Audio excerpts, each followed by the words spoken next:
right here, right now. Hey, well, look, long story short, China's security agreement with the Solomon Islands, as well as their growing partnership with other Pacific regions, seem to make people feel concerned of the new relationship. And I guess the first question to ask you straight off the bat, Nanaia, is: are you concerned about China's recent influence in the Pacific? China's had a long-standing role in the Pacific as a development partner and made a number of investments across many Pacific nations over a period of time. I think the nature of the arrangements with the Solomon Islands is pitched in a new space because they were promoted as being security arrangements. And so that's the issue that New Zealand responded to. One, we said, well, it seems that those types of arrangements, while we respect the decision of Solomon's, are unnecessary because there are existing arrangements where we look to our closest friends and neighbours for security purposes, but also to strengthen that kind of immediate response. So we raised that issue when we heard about the signing of these arrangements. We also expressed the view that if these arrangements led to the militarisation of Honiara and the Solomons, that would have a regional impact, and we would be concerned about that, really concerned. And then the other part of our message was that if this bilateral arrangement had an impact on regional security, then we felt that the best place to discuss these issues is at the Pacific Island Forum. And those things obviously take time, and I think that's possibly from what I'm getting from people is that I guess it's the frustrations that things just take time. And I know that it's not easy for you to just be able to just go and do things as fast as I know that you'd like. So, so on the back of that, I guess the question is, why aren't you in the Pacific, or in recent days have made a visit? Well, look, the opposition members are certainly putting that to me, but let's be under no shadow of a doubt, the New Zealand's relationship with the Pacific is strong. We're consistent, we're reliable partners, we're respectable partners, and we have engaged with the Pacific over a long period of time. And I just look at the time since we've been government, we've signalled very clearly that not only are we an engaged development partner, we also have heard the issue that is most important to the Pacific that needs to be addressed, which is climate change. That's why we made an announcement around our climate finance commitment at COP26, indicating of the 1.3 billion we were setting aside, at least 50% would be spent in the Pacific, at least 50% would be spent on adaptation, and on both those fronts, really key to Pacific resilience.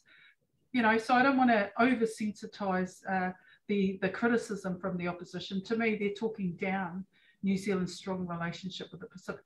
The other thing that we've got to remember, we've got the highest proportion of Pacific MPs in our cabinet. So Pacific issues, both domestically and how we relate to the Pacific, is really important for our government. Yeah, would you say maybe it just comes off the back of the fact that China's doing what they do, and maybe because they're having a bit of an influence now, that's where the criticism may come from? Well, we can't compete with the scale of China. Neither can we compete with the size of the US. But we're not into competing with both those superpowers. What we want to maintain is that we are in and of the Pacific. Our relationship with the Pacific is based on a similar set of values and aspirations that preserve our regional interests first and foremost. The other element of our relationship with the Pacific is that we know, because we're the kind of country that we are as New Zealand, and we have a big Pacific diaspora community here in New Zealand, the way that we relate to the Pacific must be respectful. It must uphold the mana of each of the Pacific nations. It must advocate alongside, not in front or behind, but alongside the aspirations of the Pacific for Pacific-led solutions. And we'll continue to do that, certainly for as long as I'm the Minister of Foreign Affairs. Yeah, so it must be quite frustrating for you then, seeing the criticism. So I'm wondering how maybe you respond to the criticism about this being like a lost opportunity, because from my side, when I'm sitting here, it already sounds like China's way in. And that's not like to say that that's your fault that that's happening. But I think there's automatic concern. And so I can see where criticism comes from. But based on what you're telling me, it must be quite frustrating having to get criticism. So how do you respond to the criticism being made recently, even from what's his name? Winston, Winston recently. There's a look, lot of things going around. Yeah, look, I'm confident that the position we're taking is a position that absolutely aligns to the aspirations of the Pacific. One, signalling that New Zealand is really keen to partner on the issues that are most important to the Pacific. We're not flying into the Pacific with a specific agenda and saying, we want you to sign up to that. That's not our approach. What we want to be able to do also is build on the platform of support and partnership and development assistance that we've provided over a long period of time. I think the fact that China has stepped up its approach and come into the Pacific with a plan and tried to encourage at a regional level a set of agreements as well as bilateral agreements, that's a matter for China and individual Pacific nations. But if we look at the outcome, certain Pacific countries, yes, have signed up to arrangements that will work for them. But there's no regional consensus around a security relationship that has not been achieved. So we have to put everything into perspective about where the Pacific aspiration is at and what they actually ended up signing up to. And again, from all the conversations I've had across the Pacific with various Pacific leaders, we all recognise that issues of regional security should be discussed at Pacific Island Forum. Yeah, okay. So even though we haven't seen you in the Pacific, you've definitely been in contact and, Zooms or phone calls and all that sort of stuff that would make you aware of what's happening, like, in the meantime, in the moment? I think people shouldn't buy into some of the narrative that's occurring amongst the opposition. One, for 2 years, when I became Minister of Foreign Affairs, borders were closed because of COVID. So what we were doing during that time was engaging with the Pacific to ensure that we could have coverage of vaccines across the Pacific.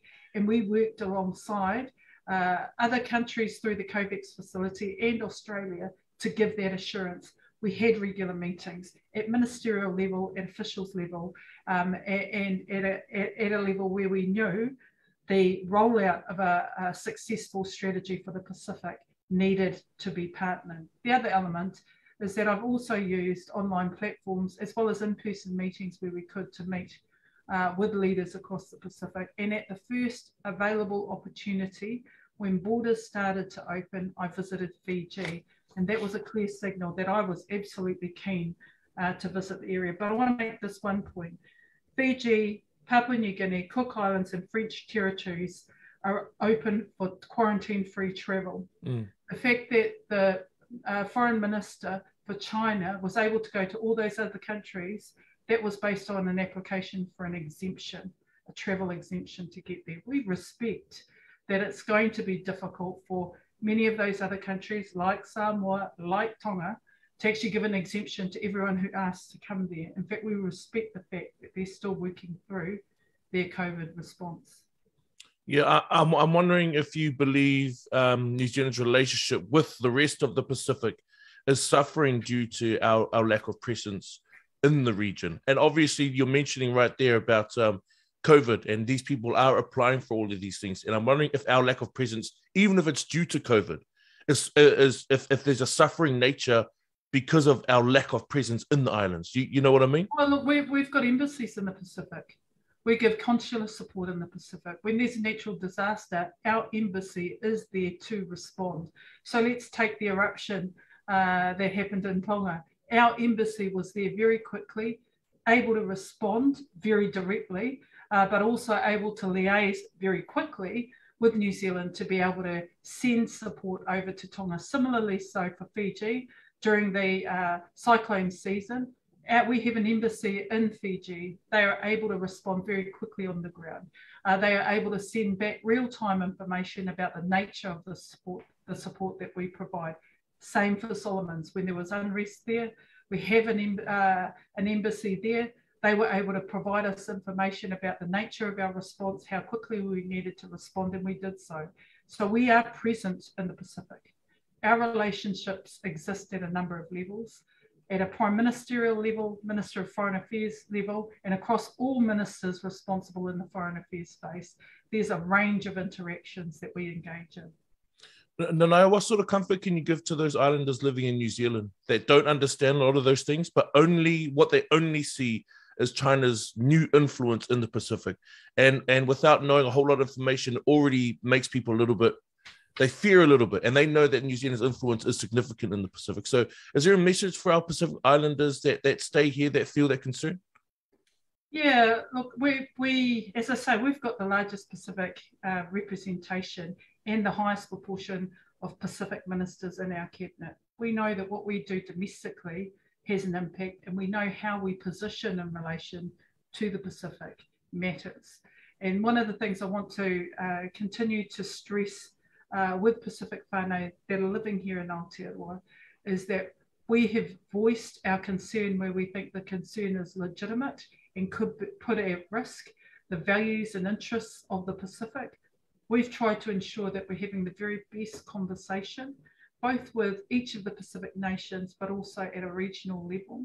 And on the China issue, we have raised the issue of climate change as the single biggest issue, because that impacts on the existing economic vulnerability in those countries. And we think that's an issue that not only China, but many development partners should be addressing, because it is a very real challenge to the long-term regional stability, regional sovereignty interests of the Pacific. Awesome. And maybe we can see you in the Pacific at some point soon? Yeah, look, I've never said I've not wanted to visit Yep. the Pacific. As I say, I've been to Fiji. That was the first available opportunity to go there. Only Fiji, Papua New Guinea, Cook Islands and French territories have their borders open and are quarantine free. Other countries still have a set of obligations around their COVID situation. But I've indicated I will attend the Pacific Island Forum that's going to be held in Fiji over the next month or so.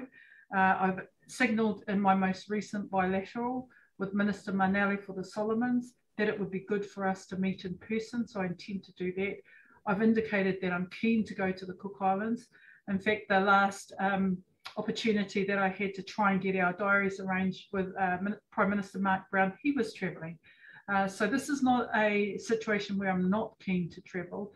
I've just got to make sure that I'm lining it up with other foreign ministers, and in some cases those foreign ministers actually happen to be the leaders of their country, so it's much harder in that respect. We're expecting a high-level delegation from Samoa also, and we have had Pacific leaders come to New Zealand for a range of reasons, and when that's happened, I've certainly taken the opportunity to meet with them. I've met with my foreign minister counterpart for Tonga, also Vanuatu, the Deputy Prime Minister. You know, and it's been an opportunity that I've picked up because they are here in Aotearoa. Yeah, no, I appreciate your time, Nanaia. I'm sure it's not an easy job at the moment, and you're taking a lot on your back. So I really appreciate you still being able to front up where, you know, who knows who could have interviewed you today, you know, and I could see that you're ready for it. So I really appreciate you, Nanaia, and honor the position that you're in, because it makes me grateful that I'm not in that position, Nanaia, you know. So really appreciate your time and for your words for our Pacific people. It's just sort of comforting to hear those things, because when you're listening over the radio or when you're reading articles, you can only think certain things. You know what I mean? People are painting a certain picture, so it's a real privilege. People want to paint a certain picture, and it's disappointing that they want to talk down how important the relationship is with the Pacific. Yeah. But I know, alongside my Associate Minister for Foreign Affairs, Peter William Seo, alongside our Trade Minister, our Undersecretary, our Minister for Disarmament, our Climate Change Minister, and our Minister of Defence, the Pacific is a very important region for us. Yeah, definitely. Awesome. Thank you so much for your time, Nanaia, and let's hope all things work out well, and we'll see how the next few days come. And look, I know you're going to be taking more criticism for whatever reason as it comes, so stay strong, Nanaia.